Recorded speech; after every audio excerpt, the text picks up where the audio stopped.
Hello everyone, welcome back to my YouTube channel. ಏನಿದು fruits ಇಟ್ಕೊಂಡು ಇತ್ತಿದ್ದಾಳೆ ಅಂತ ಯೋಚನೆ ಮಾಡ್ತಾ ಇದ್ದೀರಾ? ಸೊ ಈ ಫ್ರೂಟ್ಸನ್ನು ಯೂಸ್ ಮಾಡಿಕೊಂಡು ನಾನು ಫ್ರೂಟ್ ಸಲಾಡ್ ಮಾಡ್ತಾಯಿದ್ದೀನಿ. ಸೊ ಫ್ರೂಟ್ ಸಲಾಡ್ ಮಾಡೋದು ಹೇಗೆ ಅಂತ ತೋರಿಸ್ಕೊಡ್ತಾ ಇದ್ದೀನಿ. ಇಷ್ಟೊಂದು ಫ್ರೂಟ್ಸ್ ಒಮ್ಮೆ ತಿನ್ನೋದಕ್ಕಾಗಲ್ಲ, ಅದಕ್ಕೆ ಸಲಾಡ್ ಮಾಡ್ತಾಯಿದ್ದೀನಿ. ಸೊ ಮಕ್ಕಳು ಫ್ರೂಟ್ಸ್ ಎಲ್ಲ ಒಮ್ಮೆ ತಿನ್ನಂದರೆ ತಿನ್ನಲ್ಲ. ಸೊ ಒಮ್ಮೆಗಲೇ ತಿನ್ನಬೇಕು ಅಂದರೆ ಫ್ರೂಟ್ ಸಲಾಡ್ ಮಾಡಿಕೊಟ್ರೆ ಎಲ್ಲನೂ ಫ್ಲೇವರನ್ನು ಟೇಸ್ಟ್ ಮಾಡ್ಬೋದು.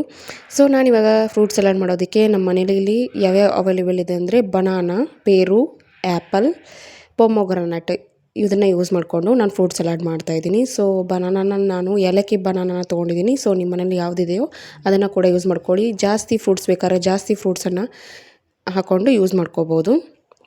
ನೀವು ಟ್ರೈ ಮಾಡ್ತೀನಿ ಅಂದರೆ ಬೇರೆ ಫ್ರೂಟ್ಸನ್ನು ಹಾಕ್ಕೋಬೋದು ನಿಮ್ಮ ಮನೆಯಲ್ಲಿ ಇದ್ದಿರೋದು. ಹಾಗೆ ಪೊಮೊಗ್ರನೇಟು, ಆ್ಯಪಲ್ಲು, ಬನಾನಾ, ಪೇರು, ಡ್ರೈ ಫ್ರೂಟ್ಸು, ಹಾಗೆ ಕಸ್ಟರ್ಡ್ ಪೌಡ್ರು, ಮಿಲ್ಕನ್ನು ತೊಗೊಂಡಿದ್ದೀನಿ. ಸೊ ಕಸ್ಟರ್ಡ್ ಪೌಡರ್ ಯಾವ ರೀತಿ ಮಾಡೋದು ಅಂತ ಫಸ್ಟಿಗೆ ತೋರಿಸ್ಕೊಡ್ತಾ ಇದ್ದೀನಿ.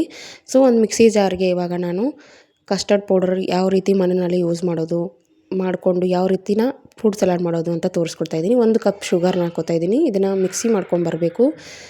ಮಿಕ್ಸಿ ಮಾಡಿಕೊಂಡು ಆಮೇಲೆ ಇನ್ನೂ ಸ್ವಲ್ಪ ಶುಗರ್ ಜೊತೆಗೆ ಮಿಲ್ಕ್ ಪೌಡ್ರು ಮತ್ತು ಕಾರ್ನ್ಫ್ಲೋರನ್ನು ಹಾಕ್ಕೋಬೇಕಾಗತ್ತೆ. ಸೊ ಸ್ವಲ್ಪ ಮಿಕ್ಸಿ ಮಾಡ್ಕೊಂಡ ನಂತರ ನೆಕ್ಸ್ಟು 1 ಕಪ್ ಯಾವ ಕಪ್ಪಿಂದ ನಾವು ಶುಗರನ್ನು ತೊಗೊಂಡಿರ್ತೀವೋ ಅದೇ ಕಪ್ನಿಂದ ನಾವು ಮಿಲ್ಕ್ ಪೌಡ್ರನ್ನ ಹಾಕ್ಕೋಬೇಕಾಗತ್ತೆ. ಸೊ ಅದೇ ಕಪ್ನಿಂದ ನೆಕ್ಸ್ಟು ಕಾರ್ನ್ಫ್ಲವರ್ ಕೂಡ ಹಾಕ್ಕೋತಾ ಇದ್ದೀನಿ. ಸೇಮ್ ಕ್ವಾಂಟಿಟಿ ಇರಲಿ. ಸೊ ಇದೆಲ್ಲ ಆದಮೇಲೆ ನೆಕ್ಸ್ಟು ನಾವು ಇದಕ್ಕೆ ಫುಡ್ ಕಲರನ್ನು ಹಾಕ್ಕೋತಾ ಇದ್ದೀನಿ. ಯೆಲ್ಲೋ ಫುಡ್ ಕಲರನ್ನು ಹಾಕ್ಕೋಬೇಕು. ಸೊ ಯೆಲ್ಲೋ ಫುಡ್ ಕಲರ್ ಇರಲಿಲ್ಲ ಅಂದರೆ ಸೇಮ್ ಅದೇ ರೀತಿಯೇ ಮಾಡ್ಕೊಳ್ಳಿ, ವೈಟ್ ಕಲರ್ ಆಗುತ್ತೆ. ಫುಡ್ ಕಲರ್ ಬೇಡ ಅನ್ನೋರು ಫುಡ್ ಕಲರ್ ಬೇಕು ಅಂದರೆ ಕಸ್ಟರ್ಡ್ ಪೌಡರ್ ರೆಡಿ ಆಗುತ್ತೆ. ಸೊ ಇದನ್ನು ಚೆನ್ನಾಗಿ ಒಂದು ಸತಿ ಮಿಕ್ಸ್ ಮಾಡಿಕೊಂಡು ಗ್ರೈಂಡರ್ ಮಾಡ್ಕೊಂಡು ಬರಬೇಕು. ಸೊ ಈ ಥರ ಪೌಡರ್ ರೆಡಿಯಾಗಿದೆ ನಮ್ಮದು. ಫುಲ್ ಸಾಫ್ಟಾಗಿ ಪೌಡರ್ ರೆಡಿ ಮಾಡ್ಕೊಳ್ಳಿ. ಹಾಗೆ ಅಂಗಡಿನಲ್ಲಿ ತರೋ ಅವಶ್ಯಕತೆಯೇ ಇಲ್ಲ, ನೀವು ಮನೆಯಲ್ಲೇ ರೆಡಿ ಮಾಡ್ಕೋಬೋದು ಯಾವ ರೀತಿ ಅಂತ ನಾನಿವಾಗ ತೋರಿಸ್ಕೊಟ್ಟಿದ್ದೀನಲ್ಲ, ಇದೇ ಸೇಮ್ ಇಂಗ್ರೀಡಿಯೆಂಟ್ಸ್ನ ಯೂಸ್ ಮಾಡಿಕೊಂಡು ಮಾಡ್ಕೊಳ್ಳಿ. ಚೆನ್ನಾಗಿ ಬರುತ್ತೆ, ಪೌಡರು ರೆಡಿ ಆಗುತ್ತೆ. ಸೊ ಕಾಸ್ಟ್ಲಿ ಕೊಟ್ಟು ನೀವು ತರೋ ಅವಶ್ಯಕತೆಯೂ ಇಲ್ಲ. ಸೊ ನೀವು ಇದನ್ನು ಎಷ್ಟು ದಿನ ಬೇಕಿದ್ದರೂ ಸ್ಟೋರ್ ಮಾಡಿಟ್ಕೋಬೋದು. 6 ಮಂತ್ವರೆಗೂ ಸ್ಟೋರ್ ಮಾಡಿಟ್ಕೋಬೋದು. ಇಲ್ಲ ನಿಮಗೆ ಸ್ವಲ್ಪನೇ ಬೇಕು ಅಂದರೆ ಕ್ವಾಂಟಿಟಿನ ಕಡಿಮೆ ಮಾಡಿಕೊಂಡು ಯೂಸ್ ಮಾಡ್ಕೊಳ್ಳೋವರೆಗೂ ಯೂಸ್ ಮಾಡ್ಕೊಳ್ಳಿ. ಕ್ವಾಂಟಿಟಿ ಕಡಿಮೆ ಮಾಡಿಕೊಂಡು ಕಸ್ಟರ್ಡ್ ಪೌಡರ್ ಯಾವ ರೀತಿ ರೆಡಿ ಮಾಡೋದು ಅಂತ ಇವಾಗ ತೋರಿಸ್ಕೊಟ್ಟೆ. ಸೊ ಇದನ್ನು ಯೂಸ್ ಮಾಡಿಕೊಂಡು ನಾನಿವಾಗ ಫ್ರೂಟ್ ಸಲಾಡ್ ಮಾಡ್ತಾಯಿದ್ದೀನಿ. ಸೊ ನೀವು ಇದನ್ನು ಯಾವುದ್ಯಾವುದಕ್ಕೆ ಯೂಸ್ ಮಾಡ್ತಿದ್ರೆ ಮಾಡ್ಕೋಬೋದು. ಐಸ್ ಕ್ರೀಮ್ ಮತ್ತು ನಿಮಗೆ ಏನಾದರೂ ಬೇಕಿದ್ರೆ ಎಕ್ಸ್ಟ್ರಾ ಜಾಸ್ತಿ ಬೇಕಾದರೆ ನಿಮಗೆ ಜಾಸ್ತಿ ಕ್ವಾಂಟಿಟಿನ ತೊಗೊಂಡು ಮಾಡ್ಕೊಳ್ಳಿ, ಸ್ಟೋರ್ ಮಾಡಿಟ್ಕೊಳ್ಳೋದು ಹೇಳಿದ್ದೀನಿ. ಸೊ ಇವಾಗ ರೆಡಿಯಾಗಿದೆ. ನೆಕ್ಸ್ಟು ಫ್ರೂಟ್ ಸಲಾಡ್ ಮಾಡೋದಕ್ಕೆ ನಾನಿವಾಗ ಒಂದು ಪ್ಯಾನ್ ಇಡ್ತಾಯಿದ್ದೀನಿ. ಗ್ಯಾಸ್ ಆನ್ ಮಾಡಿಬಿಟ್ಟು ನಾನು ಒಂದು ಪ್ಯಾನ್ಗೆ ಇವಾಗ ಫ್ರೆಶ್ ಆಗಿರೋ ಹಾಲನ್ನು ತೊಗೊಂಡಿದ್ದೀನಿ. ಸೊ ನೀವು ಕಾಯಿಸಿ ಆರಿಸಿರೋ ಹಾಲು, ತಣ್ಣಗಿರೋ ಹಾಲನ್ನು ತೊಗೊಳಕ್ಕೆ ಹೋಗಬೇಡಿ. ಫ್ರೆಶ್ ಇರೋ ಹಾಲನ್ನೇ ತೊಗೊಂಡು ಮಾಡ್ಕೊಳ್ಳಿ. ನಾನಿಲ್ಲಿ 1/2 ಲೀಟರ್ ಹಾಲನ್ನು ತೊಗೊಂಡಿದ್ದೀನಿ. 1/2 ಲೀಟ್ರ್ ಹಾಲು ಇವಾಗ ಕಾಯ್ತಾ ಇರುವಾಗಲೇ ನಾವು ಕಸ್ಟರ್ಡ್ ಪೌಡರ್ನ ಹಾಕ್ಕೋಬೇಕಾಗತ್ತೆ. ಸ್ವಲ್ಪ ಬೆಚ್ಚಗಾಗಬೇಕು, ಅಲ್ಲಿವರೆಗೂ ಕಾಯಿಸ್ಕೊಳ್ಳೋಣ. ಯಾಕೆಂದರೆ ಫ್ರೆಶ್ ಇರೋ ಹಾಲಲ್ವ, ಸೊ ಅದಕ್ಕೋಸ್ಕರ. ಸೊ ನೋಡಿ ಇವಾಗ ಸ್ವಲ್ಪ ಬೆಚ್ಚಗಾಗ್ತಾಯಿದೆ. ಸೊ ಬೆಚ್ಚಗಾಗ್ತಾ ಇರುವಾಗಲೇ ನಾವು ಕಸ್ಟರ್ಡ್ ಪೌಡ್ರನ್ನ ರೆಡಿ ಮಾಡ್ಕೊಂಡಿದ್ವಲ್ಲ, ಎಷ್ಟು ಬೇಕೋ ಅಷ್ಟು ಹಾಕ್ಕೊಳ್ಳಿ. ಅಂದರೆ ನಾನು 1/2 ಲೀಟ್ರ್ ಹಾಲಿಗೆ 1 ಬೌಲಷ್ಟು ಆಗುವಷ್ಟು ಕಸ್ಟರ್ಡ್ ಪೌಡರ್ನ ತೊಗೊಂಡಿದ್ದೀನಿ. ನೀವು ಕ್ವಾಂಟಿಟಿ ಜಾಸ್ತಿ ಬೇಕಿದ್ರೆ ಜಾಸ್ತಿನೂ ಹಾಕ್ಕೋಬೋದು. ನಾನಿಲ್ಲಿ ಇಷ್ಟೇ ಸಾಕು ಅಂತ 4 ಬೌಲ್ ಆಗುವಷ್ಟು ನಾನು ರೆಡಿ ಮಾಡ್ಕೋತಾ ಇದ್ದೀನಿ ಫ್ರೂಟ್ ಸಲಾಡು. ಹಾಗೆ ಇದು ಗಂಟು ಇಲ್ಲದೆ ಇರೋ ಥರ ಮಿಕ್ಸ್ ಮಾಡ್ಕೊಳ್ಳಿ. ಯಾವುದೇ ಥರ ಗಂಟು ಇರಬಾರ್ದು. ಕಸ್ಟರ್ಡ್ ಪೌಡರ್ ಹಾಕಿದ ಮೇಲೆ ಸ್ವಲ್ಪ ಈ ಥರ ಮಿಕ್ಸ್ ಮಾಡ್ಕೊಳ್ಳಿ.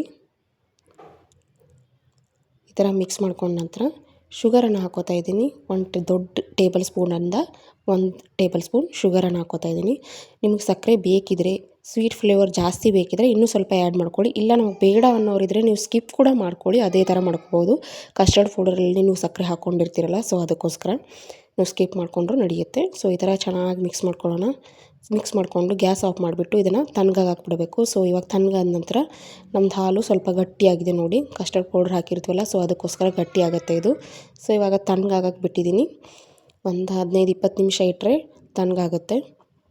ಸೊ ಇವಾಗ ಇನ್ನೊಂದು ಬೌಲ್ಗೆ ನಾನು ಫ್ರೂಟ್ಸನ್ನು ತೊಗೊಂಡಿದ್ನಲ್ಲ ಅದನ್ನು ಕೂಡ ಆ್ಯಡ್ ಮಾಡ್ಕೋತಾ ಇದ್ದೀನಿ. ಹಾಗೆ ಎಲ್ಲರಲ್ಲೂ ಒಂದು ರಿಕ್ವೆಸ್ಟ್, ಇನ್ನೂ ಯಾರು ನನ್ನ ಚಾನಲ್ನ ಸಬ್ಸ್ಕ್ರೈಬ್ ಮಾಡಿಲ್ಲೋ ಸೊ ಬೇಗ ಸಬ್ಸ್ಕ್ರೈಬ್ ಮಾಡಿ. ಹಾಗೆ ಬೆಲ್ ಐಕಾನನ್ನು ಕ್ಲಿಕ್ ಮಾಡಿ. ಬೆಲ್ ಐಕಾನ್ ಕ್ಲಿಕ್ ಮಾಡೋದ್ರಿಂದ ನಾನು ಮಾಡಿರೋ ವಿಡಿಯೋಗಳು ನೋಟಿಫಿಕೇಷನ್ ಮೊದಲು ನಿಮಗೆ ಬರೋದು. ಹಾಗೆ ನಾನಿಲ್ಲಿ ಪೇರು, ಬನಾನಾ, ಆ್ಯಪಲ್ ತೊಗೊಂಡಿದ್ದೀನಿ. ಸೊ ಇದನ್ನು ಹಾಕ್ಕೋತಾ ಇದ್ದೀನಿ ಇವಾಗ ಬೌಲಲ್ಲಿ. ಹಾಕೊಂಡ ನಂತರ ಇವಾಗ ಕಸ್ಟರ್ಡ್ ಮಿಲ್ಕ್ನ ನಾವು ರೆಡಿ ಮಾಡ್ಕೊಂಡಿದ್ವಲ್ಲ, ಸೊ ತಣ್ಣಗಾದ ನಂತರ ನಾವು ಇದನ್ನು ಈ ಬೌಲ್ಗೆ, ಫ್ರೂಟ್ಸ್ ಬೌಲ್ಗೆ ಹಾಕ್ಕೋತಾ ಇದ್ದೀನಿ. ಈ ಥರ ಬೌಲಲ್ಲಿ ಹಾಕ್ಕೊಂಡ್ಬಿಡೋಣ. ಫ್ರೂಟ್ಸ್ ಜಾಸ್ತಿ ಇದ್ದರೆ ಏನು ಮಾಡೋದು, ಮಕ್ಕಳು ತಿನ್ನಲ್ಲ ಅಂತ ಹಠ ಮಾಡ್ತಿರ್ತಾರೆ. ಒಂದೇ ಫ್ರೂಟ್ಸ್ ತಿನ್ನೋಷ್ಟರಲ್ಲಿ ಅವ್ರಿಗೆ ಸಾಕಾಗಿಬಿಟ್ಟಿರುತ್ತೆ. ಸೊ ಅದಕ್ಕೋಸ್ಕರ ನೀವು ಈ ಥರ ಸಲಾಡ್ ಮಾಡಿಕೊಟ್ರೆ ಎಲ್ಲ ಫ್ರೂಟ್ಸ್ ಫ್ಲೇವರ್ಸು ಅದರಲ್ಲಿರುತ್ತೆ. ಸೊ ಅವ್ರಿಗೂ ಕೂಡ ಟೇಸ್ಟ್ ಮಾಡ್ತಾರೆ, ತುಂಬ ಚೆನ್ನಾಗಿರುತ್ತೆ. ಸೊ ನೋಡಿ ಇವಾಗ ನಾನು ಇನ್ನು ಉಳಿದಿರೋದನ್ನು ಸ್ವಲ್ಪ ಹಾಲು ಹಾಕಿಬಿಟ್ಟು ಮಿಕ್ಸ್ ಮಾಡಿ ಈ ಥರ ಅದರೊಳಗಡೆ ಹಾಕ್ಕೋತಾ ಇದ್ದೀನಿ. ಹಾಕಿದ ನಂತರ ಸ್ವಲ್ಪ ಮಿಕ್ಸ್ ಮಾಡ್ಕೊಳ್ಳೋಣ. ಈ ಥರ ಮಿಕ್ಸ್ ಮಾಡಿಕೊಂಡು ಇನ್ನು ಉಳಿದಿರೋದು ನಮ್ಮ ಹತ್ರ ಪೊಮೊಗ್ರಾನೇಟು. ಸೊ ಅದನ್ನು ಮೇಲ್ಗಡೆ ಹಾಕ್ಕೋತಾ ಇದ್ದೀನಿ. ಸೊ ಚೆನ್ನಾಗಿ ಕಾಣಲಿ ಅಂತ ಸ್ವಲ್ಪ ಮೇಲ್ಗಡೆ ಹಾಕ್ಕೋತಾ ಇದ್ದೀನಿ. ಹಾಗೆ ಲೈನ್ ಡೇಟ್ಸನ್ನು ತೊಗೊಂಡಿದ್ದೀನಿ. ಇದ್ದರೆ ಹಾಕ್ಕೊಳ್ಳಿ, ಇರಲಿಲ್ಲ ಅಂದರೆ ಸ್ಕಿಪ್ ಮಾಡ್ಕೊಳ್ಳಿ. ನೀವು ಬೇಕಿದ್ರೆ ಗ್ರೇಪ್ಸು, ಕಿವಿ ಫ್ರೂಟ್ಸು ಆ್ಯಡ್ ಮಾಡ್ಕೊಳ್ಳಿ. ಇದ್ದರೆ ನನ್ನ ಹತ್ರ ಇಷ್ಟಿತ್ತು, ನಾನು ಇಷ್ಟನ್ನೇ ಹಾಕ್ಕೊಂಡು ಡ್ರೈ ಫ್ರೂಟ್ಸನ್ನು ಮೇಲ್ಗಡೆ ಹಾಕ್ಕೋತಾ ಇದ್ದೀನಿ. ಸೊ ಇದನ್ನು ಈ ಥರ ರೆಡಿ ಮಾಡ್ಕೊಂಡು ನೋಡಿ ಯಾವ ಥರ ಕಾಣುತ್ತಾ ಇದೆ. ಫ್ಲೇವರು ತುಂಬ ಚೆನ್ನಾಗಿರುತ್ತೆ ಕಸ್ಟರ್ಡ್ ಪೌಡ್ರ್ ಹಾಕಿದ್ರಿಂದ. 1 ಅವರ್ವರೆಗೂ ನಾನು ಫ್ರಿಜ್ಜಲ್ಲಿ ಇಡ್ತಾಯಿದ್ದೀನಿ. ಸೊ ಫ್ರಿಜ್ಜಲ್ಲಿ ಇಟ್ಬಿಟ್ಟು ತಣ್ಣಗಾಗೋಕ್ಕೆ ನಾನು ಬಿಡ್ತಾಯಿದ್ದೀನಿ. ಸೊ 1 ಅವರ್ ಆದಮೇಲೆ ನಾನು ಇವಾಗ ಫ್ರಿಜ್ ಓಪನ್ ಮಾಡ್ತಾಯಿದ್ದೀನಿ. ಸೊ ಈ ಥರ ರೆಡಿಯಾಗಿದೆ. ನೀವು ಕೋಲ್ಡ್ ಬೇಡ ಅನ್ನೋರು ರೂಮ್ ಟೆಂಪ್ರೇಚರಲ್ಲಿ ಇಟ್ಕೊಂಡು ನೀವು ತಿನ್ಬೋದು. ಸೊ ಇದನ್ನು ನೋಡ್ತಾ ಇದ್ದರೆ ವಾವ್, ಏನು ಸಖತ್ತಾಗಿ ಕಾಣ್ತಾ ಇದೆ. ನೋಡ್ತಾ ಇದ್ದರೆ ಹೊಟ್ಟೆಗೆ ಹಿತ, ಕಣ್ಣಿಗೆ ಹಬ್ಬ ಅನ್ನೋ ಥರ ಕಾಣ್ತಾ ಇದೆ. ಸೊ ಇದನ್ನು ಸರ್ವಿಂಗ್ ಬೌಲ್ಗೆ ಸರ್ವ್ ಮಾಡ್ಕೋತಾ ಇದ್ದೀನಿ. ಸೊ ನಾನಿಲ್ಲಿ ಕ್ವಾಂಟಿಟಿನ ಕಡಿಮೆ ಮಾಡಿಕೊಂಡು ಮಾಡಿದ್ದೀನಿ. ನೀವು ಜಾಸ್ತಿ ಬೇಕಿದ್ರೂ ಮಾಡ್ಕೊಳ್ಳಿ. ಇದೇ ಥರ ಮಾಡಿಕೊಟ್ರೆ ಮಕ್ಕಳು ತುಂಬ ಇಷ್ಟಪಟ್ಟು ತಿಂತಾರೆ, ನೋಡೋಕ್ಕೂ ಕಲರ್ಫುಲ್ಲಾಗಿ ಕಾಣುತ್ತೆ. ಸೊ ಈ ಫ್ರೂಟ್ ಸಲಾಡ್ ಇಷ್ಟ ಆದಲ್ಲಿ ಲೈಕ್, ಶೇರ್, ಕಮೆಂಟ್ ಹಾಗೆ ಸಬ್ಸ್ಕ್ರೈಬ್ ಮಾಡೋದನ್ನು ಮಾತ್ರ ಮರಿಬೇಡಿ ಫ್ರೆಂಡ್ಸ್. ಇದನ್ನು ಬೇಸಿಗೆ ಕಾಲಲ್ಲೂ ತಿನ್ಬೋದು, ಮಳೆಗಾಲದಲ್ಲೂ ತಿನ್ಬೋದು. ಬೇಸಿಗೆ ಕಾಲದಲ್ಲಿ ಫ್ರಿಜ್ಜಲ್ಲಿ ಇಟ್ಕೊಂಡು ತಿನ್ಬೋದು, ಮಳೆಗಾಲದಲ್ಲಿ ನೀವು ರೂಮ್ ಟೆಂಪ್ರೇಚರಲ್ಲಿ ಇಟ್ಕೊಂಡು ತಿನ್ಬೋದು. ಸೊ ಇದೇ ಥರ ವಿಡಿಯೋಗಳ ಜೊತೆಗೆ ಸಿಗ್ತೀನಿ. ಅಲ್ಲಿವರೆಗೂ ಥ್ಯಾಂಕ್ ಯು, ಬಾಯ್.